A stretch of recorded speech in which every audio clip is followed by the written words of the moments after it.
Hey, welcome everybody. Welcome back, Mary Beth. How are you? It is I am good. How Wednesday. are That you? means it's time for Sci-Fi Distilled, and we are in the middle of May, so that means it is still Star Wars month. It is still Star Wars month. Yay! So, we do have some news because we're right. Well, let me start with we're gonna have this week's is just kind of a discussion on the franchise and how it has impacted society uh, in many ways from 1977 to present, and like where we think it positives and negatives. So it's just a discussion. Yes. So please, guys, feel free to uh, to jump in with your opinions. Hey, Doc, Yes. how are you? Greetings. How are you?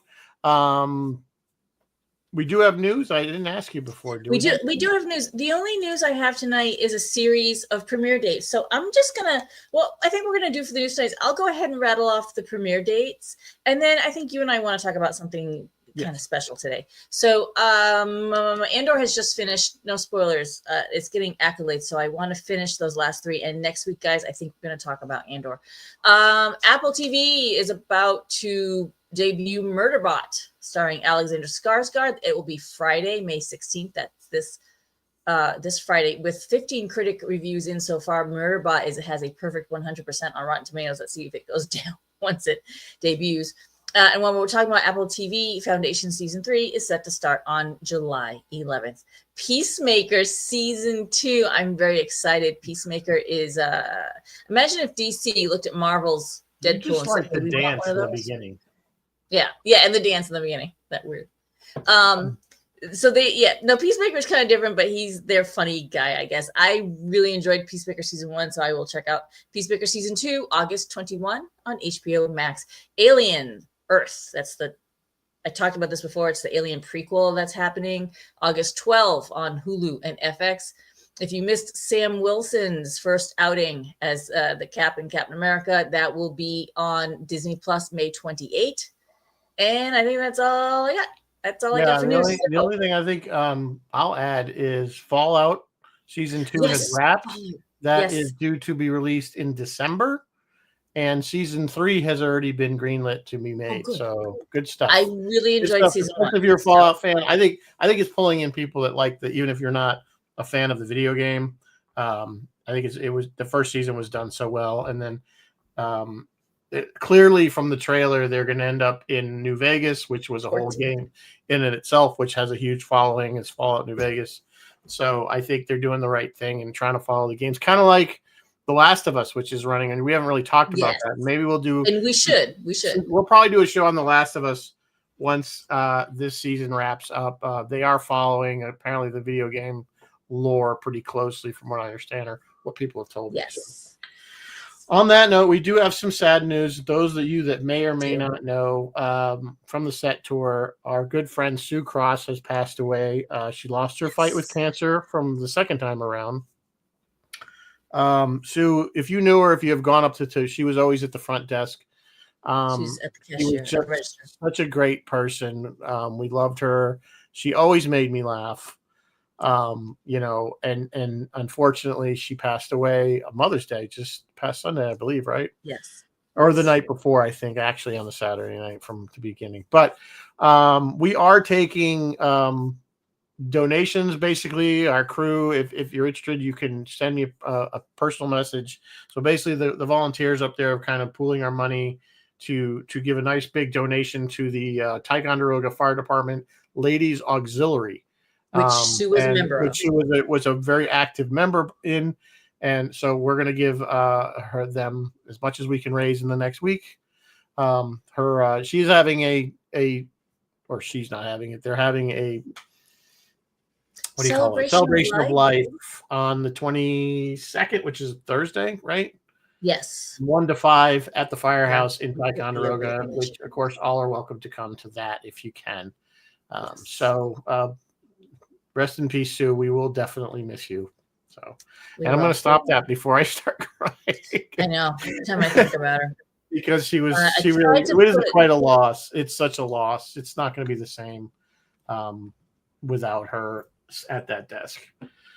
So Yeah, it won't.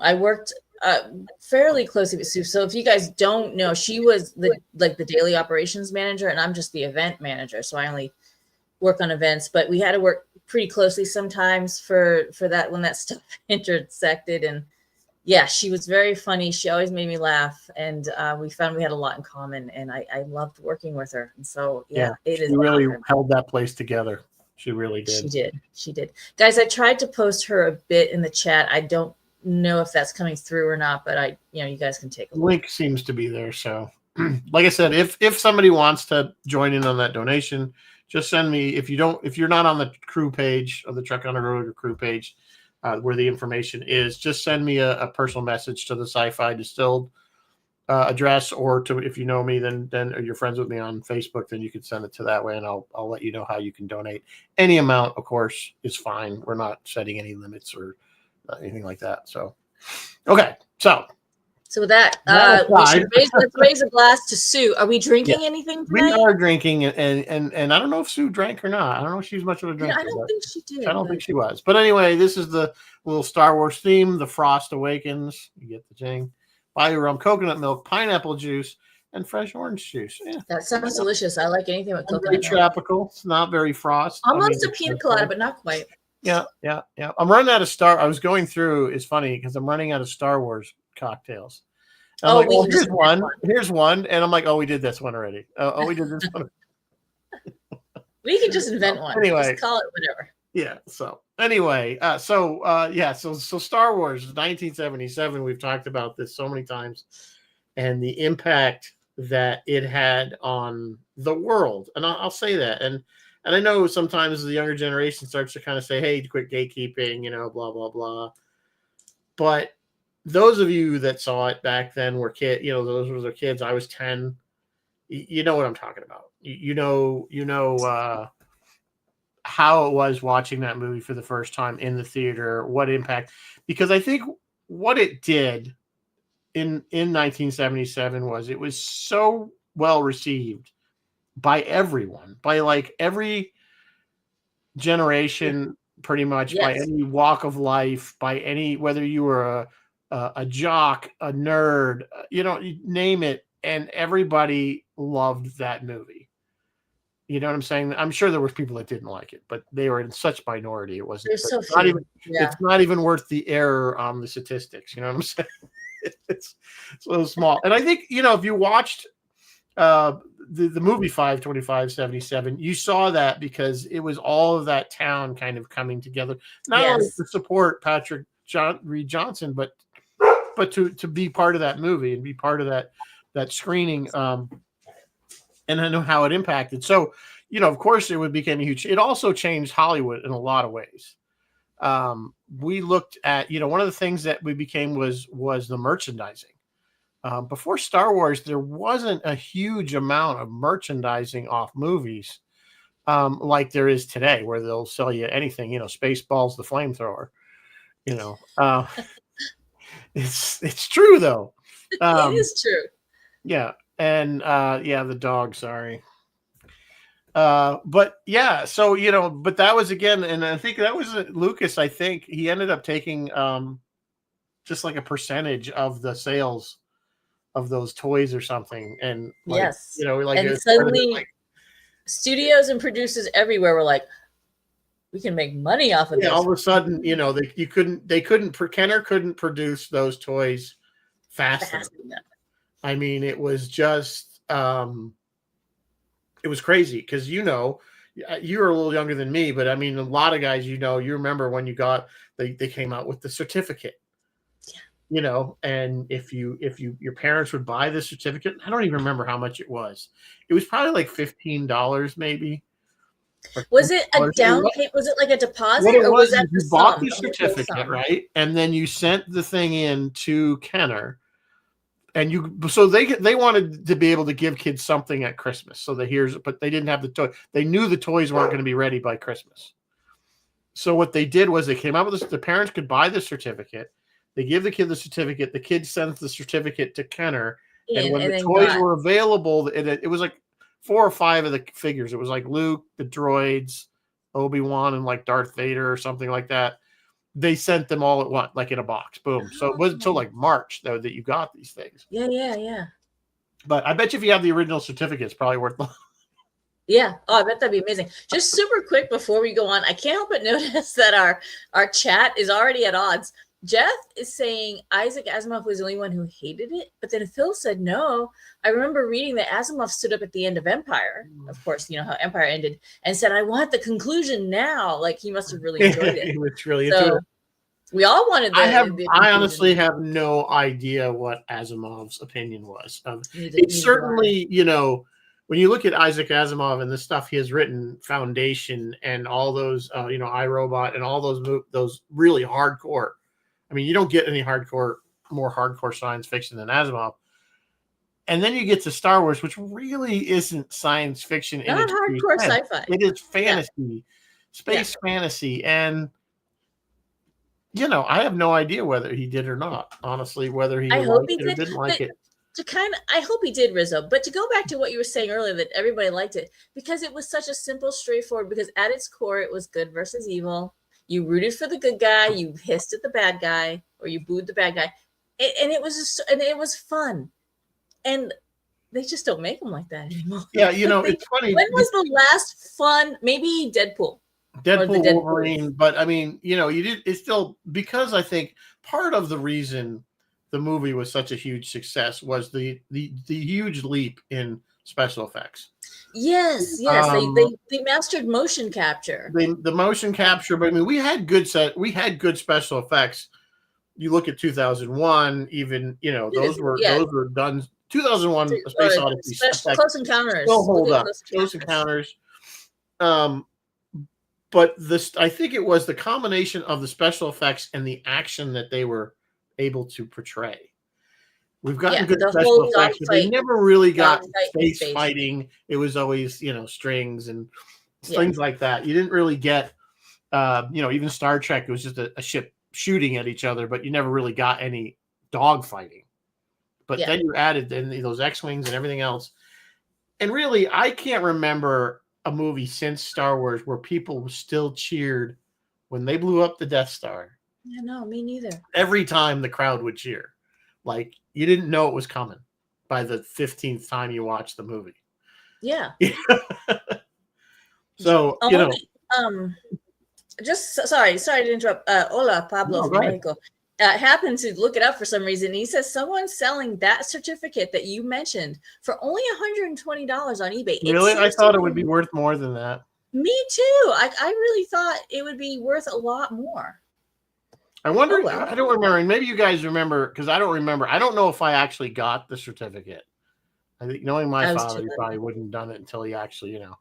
But anyway, if there was like a tear off thing, you know, like it was like you kept part of it. So I could see if it was an intact one. I bet if that was the case, if it was intact with the actual tear off part that you mailed in. Yeah, maybe that might be worth a lot more than one that just. Yeah, maybe this was like the ripped off coupon that some little kid wrote in crayon. I don't know. I don't remember. Maybe you guys that were there, you know, were kids around my age. Yeah, but just to go back to her. So Star Wars, you're right. The special effects were groundbreaking and ushered in a whole new era of filmmaking.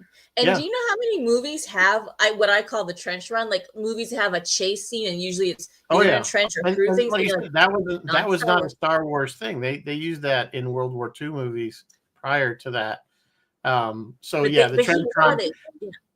And again, they pulled stuff. There was, you know, Lucas pulled the you know, the from Forbidden Planet.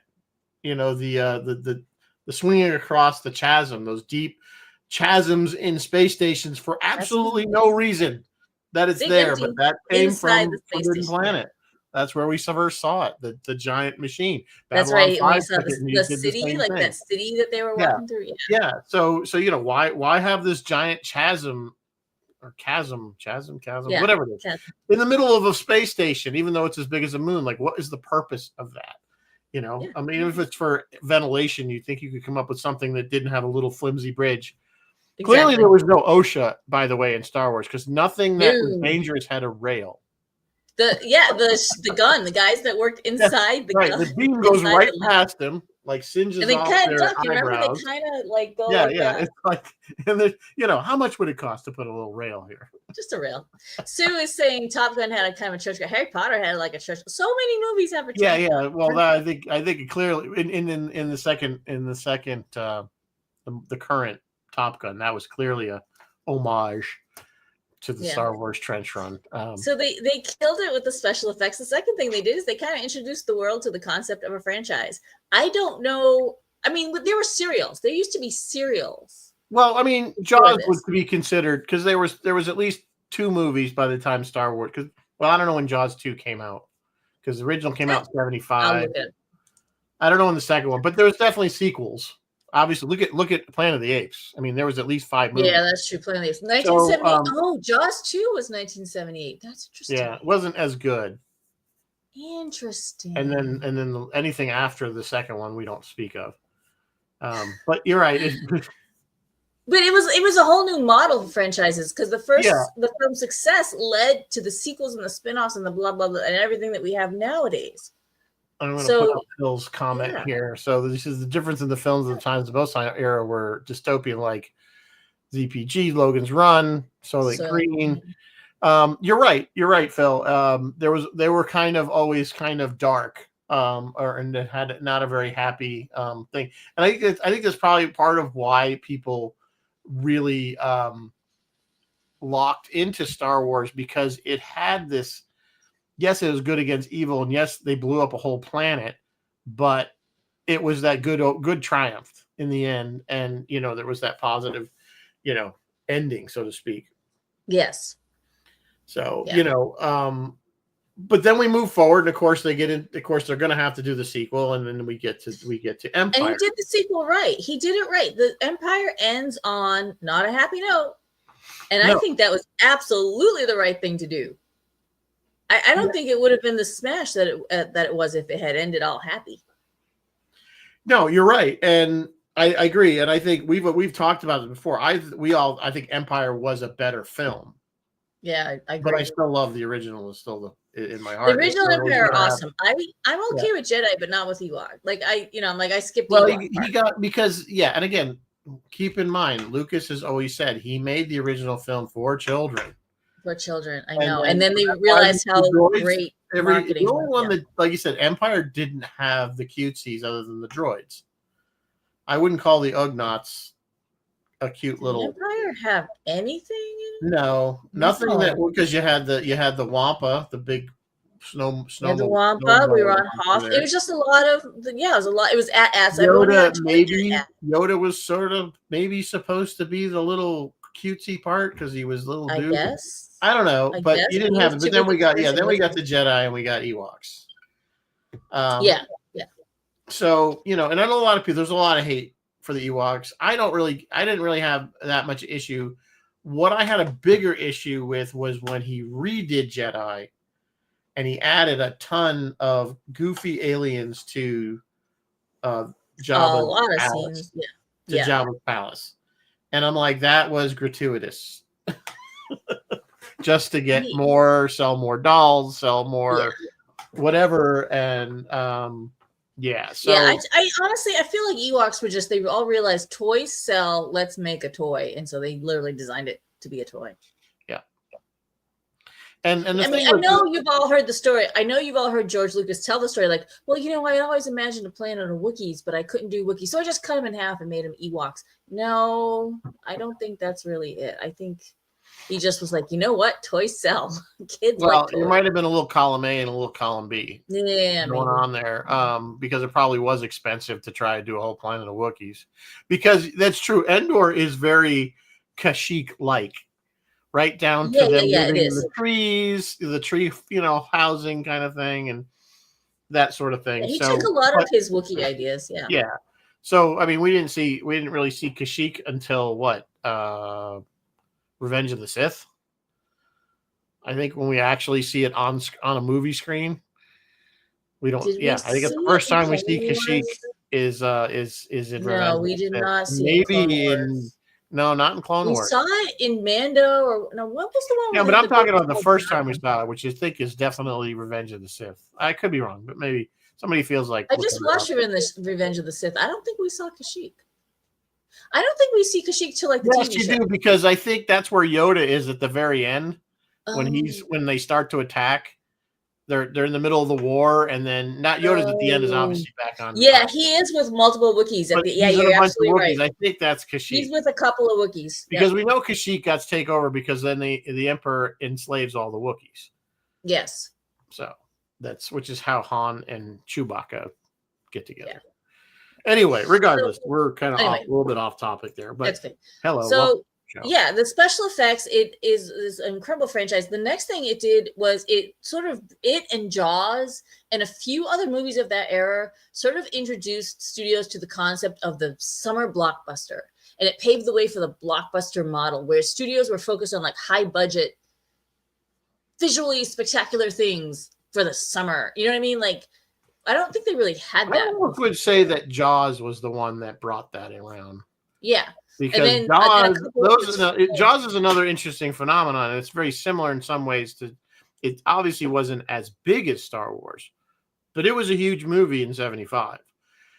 In fact, nobody went swimming that entire summer. Even literally nobody. I mean, and I always remember I was too young to see it because I was only like 6, I think, or something like that. And my parents wouldn't have taken me to see it.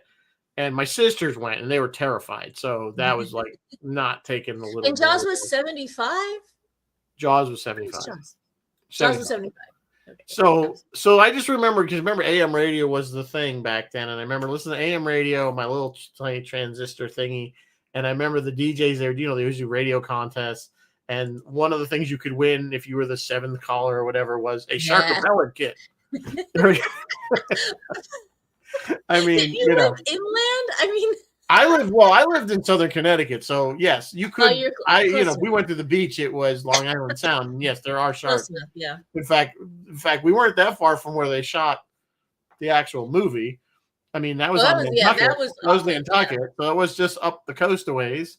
But Montauk, which is right there, and all that. That's where there's a lot of sharks. Montauk. If you guys like paranormal crap, Montauk has some stories. I'm saying it's also known that inlet there, where Montauk is well known for shark fishing, and there have been great whites up in that area. So yes, absolutely, we do have great whites like off of Cape Cod and off of in there too. Yep. Phil saying my parents took me to see Jaws in the theater, and the next day we went to Jones Beach. My parents.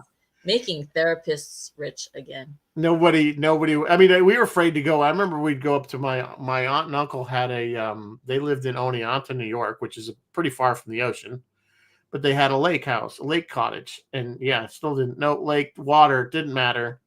Not going in the water. Yeah, not going in the water. Like Chris, the Shadow was just saying nobody went swimming that summer. So my point was, the reason I was getting there was that it also you had Impact movies prior to this, so it's not. I think the 70s really was a turning point in general. Well, that was going to bring up my next point, actually, because we could talk about production design and digital effects and stuff like that, but I wanted to mention that this thing ushered in a whole like science fiction boom. Like everybody and their brother were trying to copy Star Wars after that, and that sort of ushered in a greater boom of just like nerds were suddenly cool. You know what I mean? And that's still with us today. I'll argue that I don't know if it made him cool, but I think it was okay to like it. But I mean, I think you were still considered pretty nerdy if you were coming to school with your Star Wars shirt on, and I mean to some degree. But I think to your point though, I mean, like you look at Star Trek, that went from was going to be phase 2. Became a Star Trek picture because they wanted to jump on. Because they wanted to compete, which was but that is still with us to this day. Just this whole sci-fi as a genre. Well, as we saw, think it was taken seriously before this, really. Well, not on television per se. I mean, we had Star Trek obviously in Lost in Space, so science fiction shows were there, but we got Battlestar Galactica was a direct result of Star Wars. No question about it. They were trying to copy Star Wars and bring it to television. The problem they ran into was they didn't realize how monumentally expensive it was to do a science a space Sci-Fi is tank expensive. so, of quality, because the effects on Galactica were not bad. Of 78 Galactica, they weren't horrible. Yeah, I mean, it was the best they could do at the time, and No, it I was mean they television. reused a lot of shots as one would expect, and Buck they Rogers did. did the same thing. Yeah. But They got they that were one good shot of the ship flying, and they used it over and they over. used it over one good explosion. They used And it. so did Star Wars. So did Star Trek. Like there was always the introduction shot of not in the opening song, but when they established where the ship was that week. There was always that one shot of the ship going around the planet. You know. Yeah. I mean, and I think if you go back and watch Battlestar, the '70s, the original, it's still pretty good show. I mean, it's '70s campy, but it's not bad. It's actually a decent show. We don't talk about. It's got Dirk Benedict and Richard Hatch. Yeah, I mean, it's got a lot of good, and Lauren Michaels. So I mean, but they were all scrambling to try to get a piece of that Star Wars market. It's just not. It wasn't sustainable on the small screen. That's the problem. No, it wasn't, which kind of makes me give a better nod to Star Trek because, I mean, they did it. They sustained it on the small screen for as long as they could. Admittedly, only 3 seasons. And but again, Star Trek was really expensive in the late '60s to make. For its day, it was very expensive to make. And if you watch, there's a great podcast called the Phil, help me out here. You probably listened to it. The Soundtrack Show, and they did a 3-part series on Star Trek season 1 music and how complicated through the union rules and everything it was for them. They couldn't just reuse music over and over and over again. That was against union rules. They had to have new pieces, and if you did reuse something, you had to have it recorded and licensed or whatever. So great. I would give that. I think I've mentioned it before, but look it up. Spotify. It's called the Soundtrack Show. It's very well produced. And there's 3 episodes just on Star Trek, the season 1. I don't think he did any other seasons, but it's really Star Trek music to this day, guys, remains very complicated. Someone asked me one time, how come you don't do Star Trek music concerts like at Trek Condor or whatever? And I was like, because we actually can't get the license for it. The music has a separate, like you guys think, oh, James is licensed, so can't he just play the music? Nope. There are separate licenses for separate aspects. Even audio from the show. Yes. Is because now you have the actors' voices and there's royalties attached to all that stuff, and it's very complicated. Yeah. Yes. Image is one thing. Video, it's strange how it works, but it is very strange. Also, people ask how come James doesn't sell the costumes.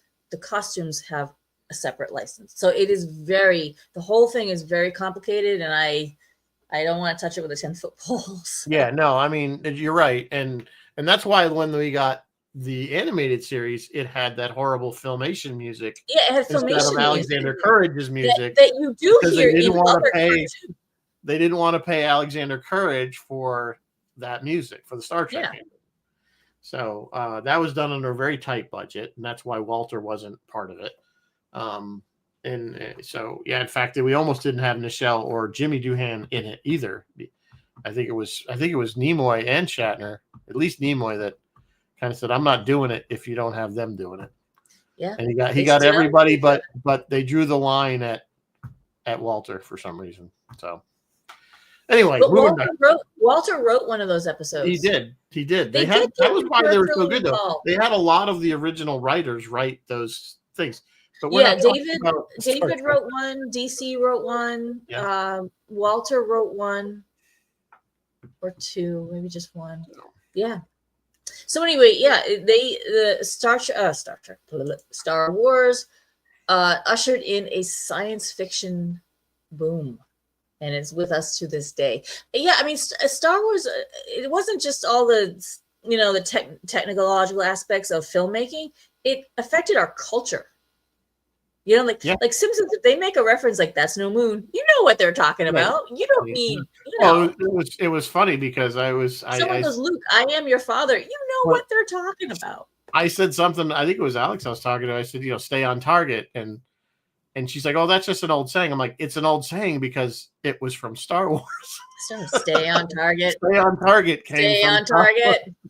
Pick up your visual scanning. Which Pick up even your as a kid, I always laughed. I'm like, "So what? He look out the window. Look out the window. Pick up your visual scanning. Look out the window. There it is." Even as a kid, we laughed at that. Yeah, that one was a dumb one. And then the numbers. Why did they do like red 5 standing by, red 3 standing by? Why weren't they in number? Like red 1, red 2, red 3? No, just random. Why that? Well, that's just the number that they called off on. Why they didn't call off in order? You mean Call off in order. But somebody made that decision. You remember? There's a good video of how Star Wars was saved in the editing. I love that video. You know what? Video, find it so I can put the link. If it wasn't for George Lucas's wife at the time, the movie would have sucked. Absolutely, Marsha Lucas saved it. Let me find that on YouTube, and I'm going to put the link.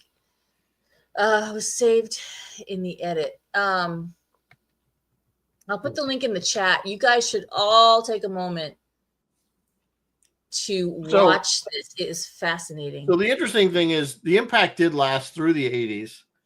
We got to Jedi, which was what, 86? Something like that. When was Jedi? I always forget. Jedi was 83. 83. Was it that? Or it was every 3 years. It was 77, 80, and 83. Okay, so 83. So it carried on. And then really... Oh, wait. Hang on. Marsha Lucas debunked Saved in the Edit. God damn it. I wanted her to save the thing. Oh, well. Anyway, continue. Where's the debug? Oh, you found something that says... I'm in YouTube right now looking for a Saved in the Edit. All right, and I can't find it right off the top of the... Well, if that's false, then that's depressing. That's really depressing. So whoever did the edit on this thing, good for you. And I'm still going to credit Marsha. Good for you, Marsha. My point is that we got through the 80s, that they were still on this high. We were seeing all kinds of science fiction movies. Now, whether we would have gotten them or not from if Star Wars wasn't a phenomenon, I don't know. I mean, we had science fiction television shows prior to that. We had $6 Million Man. We had Planet of the Apes. Okay, that came out of the movies. Yep. Trying to think of there was Logan's Run and stuff like that.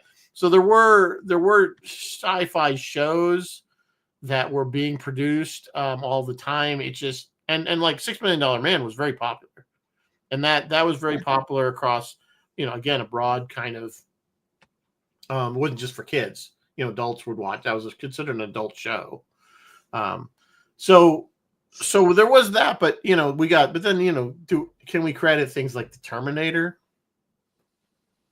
Certainly a movie like The Last Starfighter would probably not have been made. Last Starfighter wasn't around, which is just such a great movie.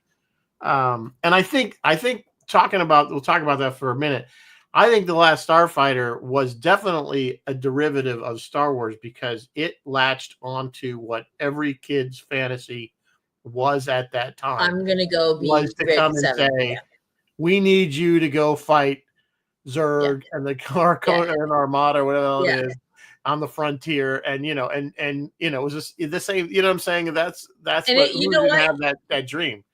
You're right, Rizzo, because it also had that, what I was talking about before, that same black and white, good versus evil. You're the good guy. Go fight the bad guy. There's going to be a happy ending. It had the exact same vibe to it as Star Wars, A New Hope. So great observation. How many kids would have been grabbing, regardless of whether they could die? Everyone wants to be Luke grabbing Skywalker. Their flight suit and jumping to get in an X-Wing.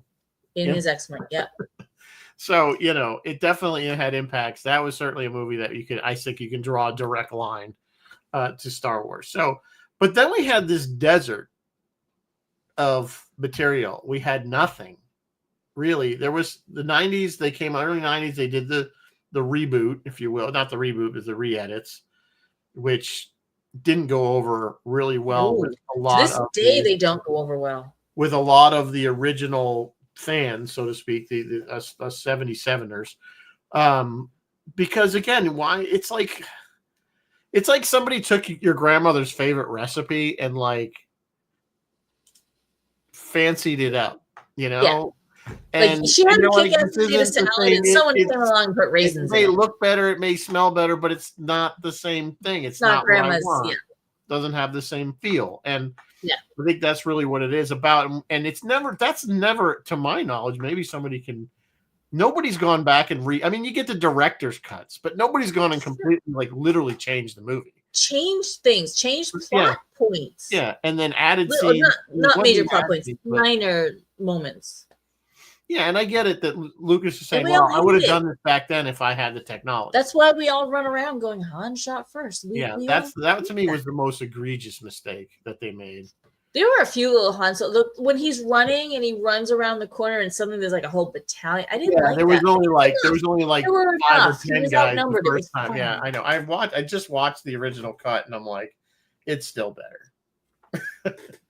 The only thing that could possibly is like maybe the explosion at the end. Maybe that looked cooler. I don't know. They added the ring, which Star Trek did. They all started adding that one. Adding a ring. There was the ring, and I don't think it. Why is there a ring? That implies like the mass needs gravity or something. It's silly. It's just for effect because it wouldn't make any sense that it would. It makes no physics sense. No, but then Star Wars doesn't make any physics sense, and we don't care. We don't care that there's sound in space. We don't care that the ships fly like airplanes. We don't care. We care a little bit. I care a little bit. What's his in the family vibe as Zur was related to the folks at the Star Base? Yeah, that's on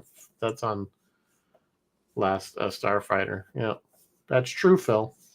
So anyway, so we get into the 90s, and I mean, there's still science fiction movies. We had Jurassic Park, which was huge. Yep. And Jurassic Park was a huge novel first. That was Michael Crichton. That was Michael Crichton. Michael Crichton has had a number of movies made from his novels. He did Andromeda Strain, and I'm trying to think of some of those other popular ones. But Jurassic Park is probably one of his most popular books. And again, Jurassic Park was a huge impact movie, but it still didn't have the same impact as the original Star Wars. But it was an impact movie. I remember seeing that one in the theater, and we only ever had Harryhausen dinosaurs. Yeah, and suddenly you were like, "Damn, this was like." You know what's on the horizon that might compete with it? On the horizon, shortly after Jurassic Park started coming, the Marvel movies, and I think they gave Star Wars a run for its money. In the 90s, there was Marvel movies. Yeah, it wasn't the first ones were like late 90s. The X-Men stuff, maybe. Yeah, maybe. Well, we had them in the cartoons. X-Men was huge. Like the cartoons and for Marvel were in the 90s. They had a kind of a boom because we had the Hulk, we had Spider-Man. They had a really bunch of decently made and written Marvel cartoons. But again, I don't think that was a direct result of Star Wars being popular. So the reason, of course, which I find this kind of that Lucas gave for making those edits was to raise and re-releasing them in the theater, which was to raise money so that he could make the prequels. I find it hard to believe that with the popularity of Star Wars that there weren't studios. No one wanted to give him money. Maybe they read the script. Star Wars. I don't know. Oh, you know what? You know what was coming up in the late 90s? In the late 90s, we were going to get our first look at The Matrix. That was coming. 99, right? Or 98? That was 99. Yeah. Independence Day, massive blockbuster. That was 96. That was huge. That was probably, and even things like The Mummy, which came out around that same time, which was the first The Mummy movie. Yeah, there was a bunch of them. That was again, I think a lot of that was not only those were fun movies, but they were driven by effects.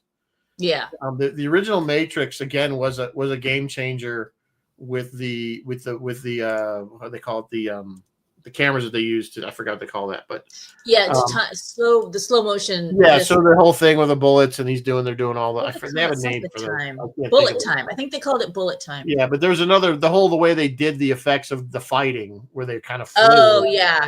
Where she's like suspended in air. There's a term for that, and it's escaping me. But yeah, The Matrix, another great movie. Now, were they directly from Star Wars? I don't know. Clearly they realize that there's money to be made in science fiction, so they keep making them. You're right. In the blockbusters, they tried to punch them out. I remember when I saw the trailer for the original Stargate movie, Oddly enough, I just happened to be randomly. Oh yeah, Stargate was one. Sure. Stargate didn't. I don't think Stargate did massively well in the theaters, but I really liked that movie. I did too. I liked it, and I was excited for the TV Yeah, I was show. excited when I saw the trailers. I was like, "This is gonna be a good movie." Yeah. Yeah. So, because it was finally kind of an original idea. Like, I'll take anything that's different and original. But yeah, what you were just saying, and I completely just lost my train of thought right out of my head. Yeah, Phil's got a Men in Black was probably another one. I don't know if again it came right out of Star Wars, but it definitely was on the science fiction. Oh, just that not just a chance to do a blockbuster movie, but a chance to do some great storytelling sometimes too, because they could tell stories that they couldn't tell and make certain social points sometimes that they couldn't make otherwise. Yeah, and it doesn't have to. Oh, The Fifth Element, another great example. Now, Fifth Element wasn't that our first show ever? I think we did was the first element. No, I don't think that was it, but we did it early on. I want to say it was the first show. I don't think. Anyway, I'd have to go back and look. Fifth Element was another movie that I think did probably was certainly heavily influenced by Star Wars, but that was a lightning in the bottle. Yeah. Movie. I mean, I don't think they could recreate that. How goes, Fizz? So then we get to what, 98 when we got Phantom Menace, I think, finally, right? Yeah, somewhere in there. So we had this over 10-year, almost what? Huge gap. Yeah, 15-year gap from Jedi. Now there were some sprinkling of, I don't even know, there weren't any cartoons or anything then either. We didn't even get because Clone Wars didn't come out until after Clone Wars the movie, I think. Yeah, I'm not sure when Clone Wars came out. Phantom Menace was 99. So okay, so I remember seeing that in the theater. Obviously, went and saw that. That was a midnight show deal, opening day. Had to, how could you not? Massive amount of people. Sadly, it was kind of disappointing. I mean, but it was kind of like, okay, so my experience with Phantom Menace was the same kind of very similar experience I had with Force Awakens. It had been a while since we had any Star Wars on the big screen. With Force Awakens, we were waiting for that continuation of the original story. Yeah. Instead of a prequel to the original story. Yeah, we didn't want a prequel. We wanted. So when you go to, you're kind of like, when I first saw it, I didn't hate it. There was definitely some stuff I didn't like about it. But then kind of once the magic of it, that it's Star Wars and it's back on the screen, kind of wore off, you kind of started to think about it. And you're like, it really wasn't that good. You know what? I didn't like it right off the bat. I didn't. And Jake Lloyd, there's nothing against you, my little friend. Nothing against any of the actors. There's nothing against Jake Lloyd. I just didn't need to see young Anakin, and I didn't want Mr. Qui-Gon, sir. What are midichlorians? I don't. Yeah, the whole midichlorian thing was bad. Of course, they dropped that pretty fast. Yeah, they did drop that really They barely mentioned it. But the whole thing did not have the same feel or vibe or effect on you. You're right. It did not. It just didn't. It was. I will agree with you. Snake snot. I will agree with you on the young Anakin thing. And here's why. This is why. I know we all know that Darth Vader had this arc, and that he was turned at some point to be. And I was ready for it. But you don't want to like the person before they're turned. If that makes any sense, at least to me. Darth Vader, when I was a kid watching that, Darth Vader was the bad guy. Yes, and he was scary. He was a very bad guy. Okay. And if you try to soften him up and make him a sympathetic character, it ruins it for me. In a way. You know what I'm saying? I don't want Vader as a sympathetic character until that very end. Yeah. When he finally switches. Yeah, no, I disagree. I didn't care for Jake Lloyd, but I liked Seton Hayden, and I really liked Clone Wars. And you and I have discussed this. I liked Clone Wars. I liked Anakin's depiction in Clone Wars. Because you watch him, and there are hints, there are little things that happen throughout Clone Wars. There's like 7 seasons of Clone Wars that happen. You're like, I can see how he could turn. Like 10? It's a lot. So yeah, it's a lot. They added one. They like ended the series, and then like a few years later they brought it back for one more season that really brought it right up to Revenge. That tied it right in. Yeah. No. Yeah. I liked my You're heart right. broken. It I liked fleshes out liking Anakin's him arc and then much crying at the end when he's in the Vader mask. Yeah. Yeah. But again, out of the prequels, Revenge of the Sith was the best one. But I've had this argument with people, and it's like, to me, Vader really became irredeemable after he went into the Jedi Temple and slaughtered all the little Jedi, and that, to me, because that was beyond even him killing all the Sand People, which we knew were kind of savage, and he had a reason because he hated them because of what they did to his mother. So although it might have been wrong for him to slaughter all of them, you could understand why he would do that. But when he went in and the kid's going, "What's going on?" and he's like yellow-eyed, and he's all yellow-eyed. He's gonna, and you know what he did. You know what I'm saying? It's and then I think they even show it on a video capture. Like there's a they show him. Padme sees it and she's crying. Well, that's what sends, I think, her. And that's what finally turned her against him too. She like all the other crap he did, she still hung with him until that. She finally turned. Right. Well, we all know that Padme should have known better from the beginning and never got involved with him. No, that's neither here nor there. That's what happens when you get involved with a kid who's I still think there was some kind of too weird age gap between those two. Very weird. That, you know what? That was something else that I did. Jake Lloyd. And again, Jake Lloyd. I love you, man. Yeah, no, he was a cute kid. You could. But you were too little to be paired up with Natalie Portman. I agree. To even have a crush on her at that age. So, anyway, they are what they are. They're there. We live with them. People love them. That's fine. I get it. It's just like Star Trek. Whatever part you come into the series, the saga, and that's what you love. Our friend, that's what you're always going to think of Alex. Yeah. Our friend Alex. Run into a Star Trek. I mean, I do those Star Trek roundtables, and every time I'll go, well, what's your favorite series? And Discovery. There was one poor girl in a kind of a TNG outfit, and she said Voyager, and I almost did a spit take. Yeah. Because to me, that's like prior to the current stuff, that was the worst Star Trek ever. Yeah. But that reminds me of our friend Alex, who will defend Anakin to the death. And we're just like Anakin fan. And it's totally fine. But that's because that's what she was exposed to first. Right. Well, yeah. I mean, she kind of started watch. I don't know what her order was. Yes, Phil. Phil, you're absolutely right. Natalie redeemed herself with V for Vendetta. I would love to do that movie on this show. I've never actually seen it. I think it's a worthwhile watch. I've heard that it's good. Don't oversell it, because then it doesn't. Okay, I won't. It's horrible. You're gonna hate it. There you go. Okay. That's the way you have to approach me. If you tell me something's awesome and it's great and it's the best thing ever, I'll go, yeah, it wasn't that good. All right. Anyway, so we're still feeling the impact. So obviously, in Disney, once Disney bought Star Wars from Lucasfilms Disney has Galaxy's Edge. Everyone flocks there. You have to wait. You have to sign up to ride the one ride like a year in advance or something. Yeah, I know. And it's crazy. And the thing that I think I found depressing when people had come back and told me about, because I've never been, I should go just as a matter of form, but is that it's all the new movies. It's all Force Awakens era.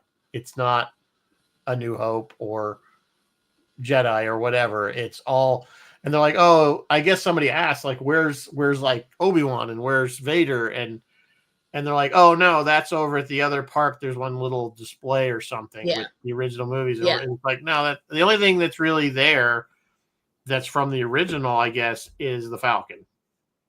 Yeah, the Falcon. That's the ride. That's the ride. That's the one ride. You get a bunch of 3 or 4, and one's the pilot, one's the navigator, the 4 seats of the Falcon, and you navigate. Yeah, they were talking about that on Trexperts, and they're like, and because I think Mark, I think it's an awesome he always ride. got stuck as engineering or something. And he's like, that ride kind of sucked. And then he got finally got the chance to be the pilot, and he's like, it's a completely different experience. He's like, it's awesome if you're the pilot. Yeah. And that ride, you can't just get in line and ride that ride. No. You got to sign up for that thing like months in advance. And the same as making your own lightsaber, that thing. And let me tell you, a Disney ticket, I think, is up to $170 or something like that. For the day. Like a day. $35 for the day for one park. Whew. So it's, I mean, if you go to Disney, and I don't want to digress into this. If you go to Disney, you have to buy the package. Like you have to buy like go for the week and buy a package. Yeah, you got to buy like they have great deals if you buy like the hotel and you get like a 4 or 5 day hopper pass. You go to any of the parks, and you get transportation, and then you can get food included in that. If you wait for the right sale, they'll do food. The food plans, you will not go hungry. Trust me. I did it a few years back with my daughters before they built Galaxy's Edge, and we stayed, I think, at the Caribbean, the pirate one. The Caribbean thing. And we got the food, and you get like a full, like every night is a sit down dinner. You get all these vouchers for the lunch kiosks, all kinds of coupons for food. It's just like you won't go hungry. So it's a good deal if you get it. I know when we threw it in for free. So, but if you're just trying to go for the day, like you're just down there and you want to go in for the day, you're gonna better find a coupon or something. Yeah. So Phil, it says forget Disney, go to Ticonderoga instead. Yes, everyone, Ticonderoga, New York is where it's at. Yeah, go for a resident. That's the great, Chris. I know. I used to have a resident pass. And I don't know what they are now. But when I lived there in the 90s, it was $95 for a year pass for residents. It's still like $100 for a year. Oh, that's good. That's a good deal. There were blackout dates. Like you couldn't go around Christmas. You couldn't go most of the summer, which you wouldn't want to anyway because it's too effing hot. We went a couple times to Florida, and we only went during Thanksgiving break, and that was about the quietest. And even nowadays, it's not quiet. Like there is no downtime now. No, like off season. There is no. I heard that they were. I heard not. We're way off topic, but I heard that they're financially that ticket sales were down. So maybe they're I think the economy's starting to hit. There are reasons. There are political reasons for that. But yeah. So maybe now's the time to go. I don't know. So I don't have any plans to go anytime soon. If I get sent down there for like a convention or something, maybe I'll swing through just to go to Galaxy's Edge. That's one thing. But so anyway, you can go to some of your RV stuff. Anyway, back to the topic at hand: Star Wars. So we're still feeling the effects. Obviously, as I was saying, once Lucasfilm was sold to Disney, they obviously took the ball and attempted to run with it.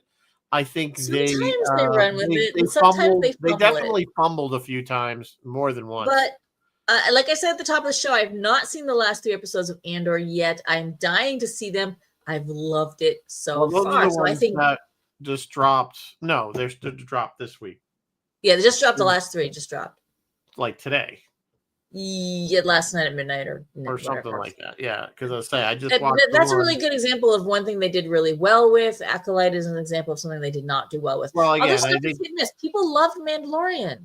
People were not excited about Boba Fett. There's like hit or miss. I think the problem is they fell into the Marvel problem, obviously also owned by Disney, where they were trying to produce too much material, and some of it was just not developed right, or it was just.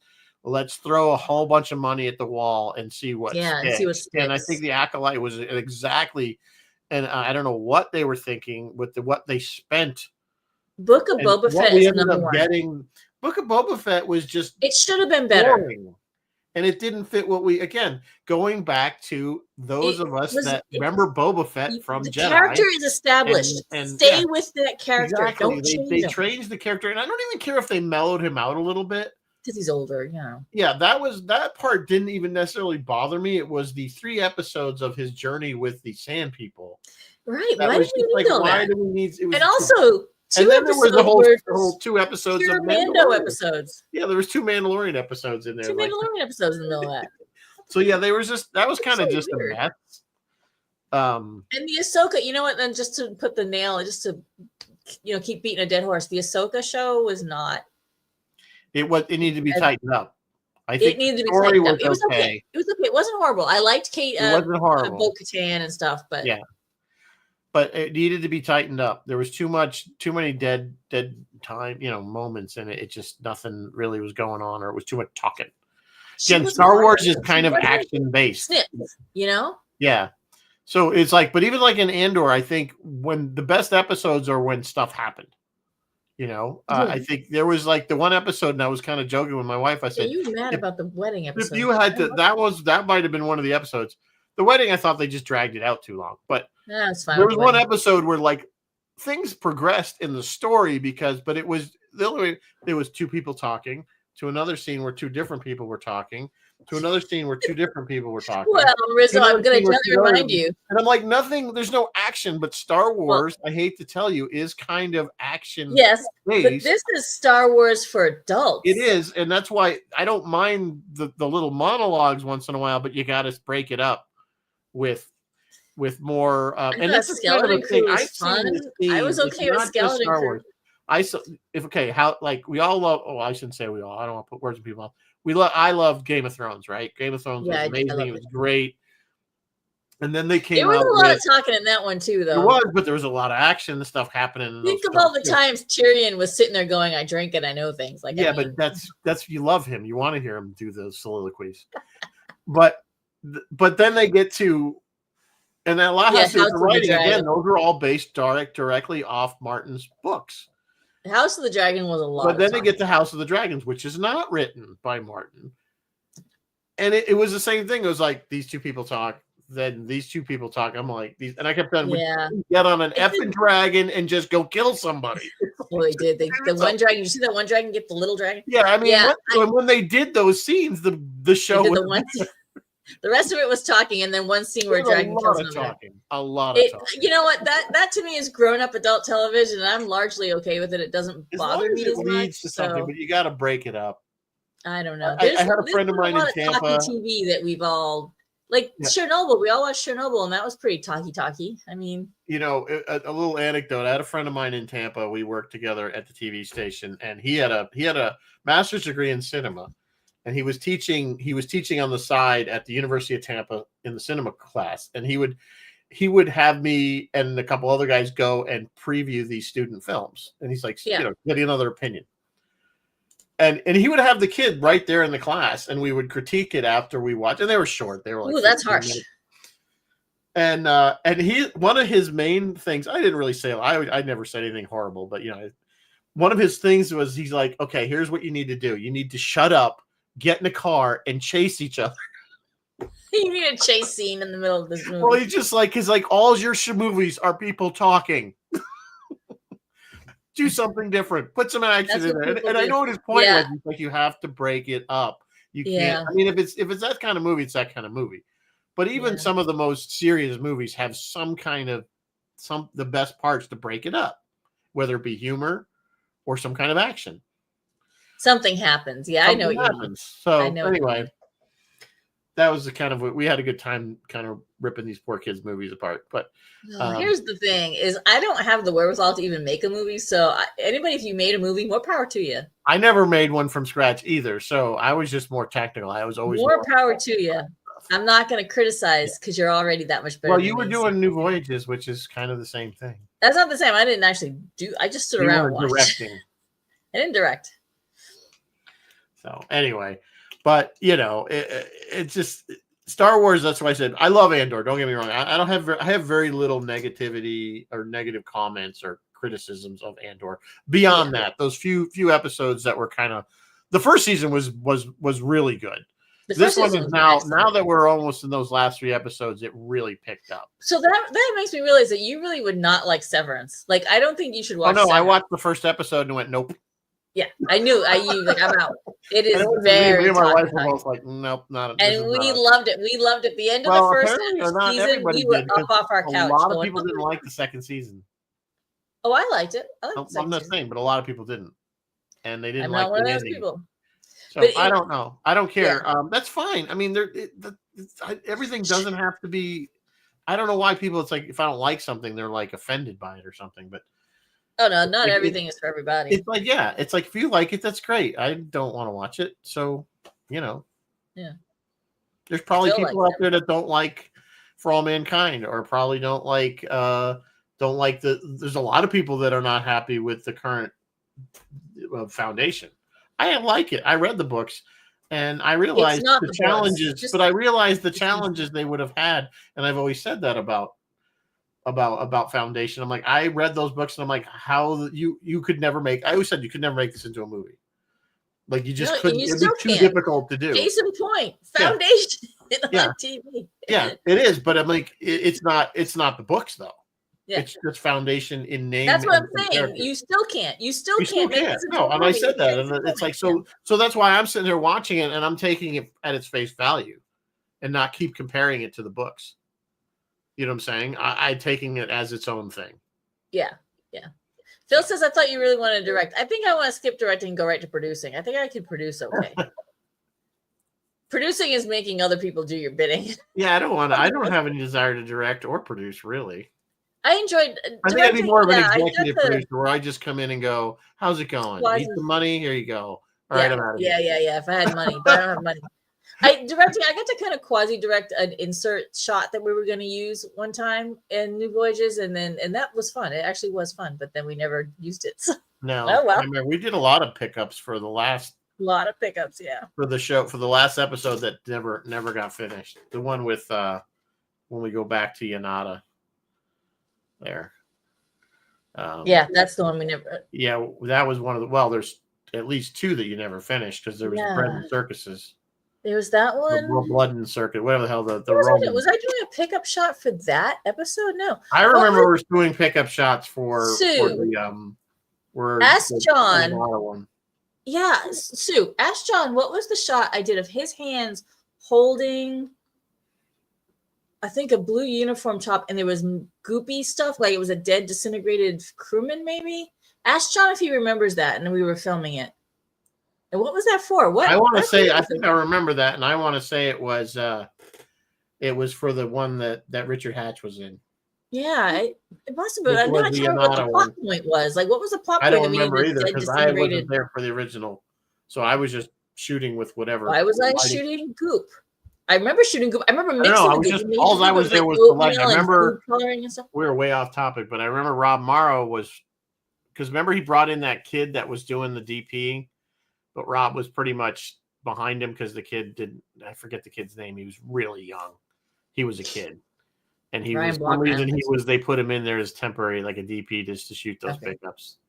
Yeah, I don't exactly remember that. Like he was 12. It's all a blur at this point. Anyway, yeah, it's because it was like 10 years Sue's like, okay, I'll ask him. She's not going to remember Sue. But... Yeah. Well, whatever. All right.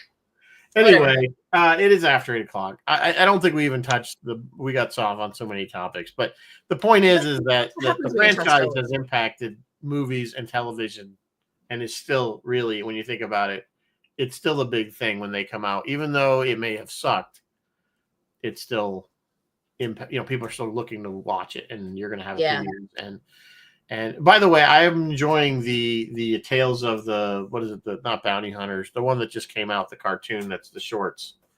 Oh, I haven't seen with Ventress. It's at least what I've seen so far is it's based on Ventress from Clone Wars. Oh yay! Okay, I remember putting that in my news segment. I want to see that. No, it's only like 6 episodes, and they're all like little shorts. Minutes.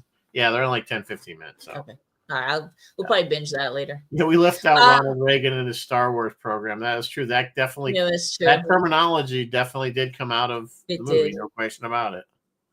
Yeah. Super Fast Roy is welcoming classical pianist Hugh Sung to the show to discuss their favorite sci-fi and sci-fi movie and television scores. So it'll be a special episode devoted to the music of our beloved genre. This is Sunday, May 18th at 7 p.m. Phil is probably going to be preempted by Seawolf Sports, so Stony Brook Sports. And then he said this week or next week, Bill McNulty, the politics show, is going to try to broadcast live from MacArthur Airport because they're going to be doing deportation flights happening there. So you can check that out. And guys, if anybody happens to be around Greenville, New York, Mrs. Captain Phil will be there with her art buddies selling paintings and doing kids painting activities and stuff. So check all that out over in New York. The rest of us are in New England. I don't know where everybody is. We're all scattered all over the place. We're all over the place. So yeah, next week we will cover Andor. Florida. Because it should be wrapped. Yes, by then, right? Next week we will do Andor. No, we will not do Andor, Rizzo. We're all going. Oh, that's Thursday. Never mind. I'm an idiot. Yes, Next week we're doing Andor. And then the week after that, we're going to do a Star Wars top 10. Sorry, my brain just went. Yeah, so You're we're going to do going Andor. So if Tournament you're game. not caught up by next Wednesday, you might want. Yes, I must watch. There's going to be spoilers. Now, should I don't know if you've seen it yet, but should I go ahead and watch the final 3 and then go ahead and right into Rogue One? You can. Have you not seen? You've seen Rogue One. Of course, I've seen it. I've seen it multiple times now. Okay, and then should I go Rogue One right into A New Hope? You could do that if you want. I will have to probably watch Rogue One, right? I'm not going to watch it before the end of this run. I don't think I need to see A New Hope again. I just watched it last. We have it memorized. On the 4th. We have it. I have my plan, though, for the 25th. I'm going to break out my LPs, the story of Star Wars, and I'm going to watch, and I'm going to really regress back to my childhood. Is that the album that I still have them? That has the story, and then it ends on we're opening the magnetic lock. And that's where the first you flipped it, right? You know when you hear I have the same album. I don't have it here. My mother has it. Clear Bay 327. We are opening the magnetic shield, and that's opening the magnetic lock. Yeah, then you flip the. And then when you heard that, you knew you had to get up because you had to go change it. That was the end of the first side, and then but I have Empire and Jedi also on LP. Oh, nice. Nice. So that's gonna be my 25th, whenever day that is, the week that is. I think it's on Sunday. Weekend. Yeah, so that'll be my Sunday. I'm gonna spend 3 hours listening to those albums. Instead of watching the movie, I'm gonna do a little different. So anyway. Yeah, good idea. So and then of course, to end out the month, we'll do a Star Wars top 10. I don't know what it is, but if you have some suggestions, please. Nick just came rolling in. Hi, Nick. What the top 10 what should our top 10 Star Wars be? Star Wars things would you like us to do? So whether it be characters or spaceships or bad guys or droids would be kind of easy, a little too easy because there aren't that many. But anyway, we'll figure it out. We got 2 weeks to figure it out. But, and again, if y'all want to, anybody who wants to make that donation to Sue Cross's, it's donation, for the Ticonderoga Fire. If you don't have the information, otherwise just send me the money. We'll make a card. We're gonna put everybody's name on the card who gave anything. We're not gonna break it down by who spent what. I'm getting lots of very generous donations, so thank you if you have done it already. We really appreciate it. I know they're gonna appreciate it, and I know she would be in tears if she knew what we were doing for her. So. Again, rest in peace, Sue. We do miss you a lot. So, on that note, I will say good night and live long and prosper. And may the force be with you, of course, always. Good night.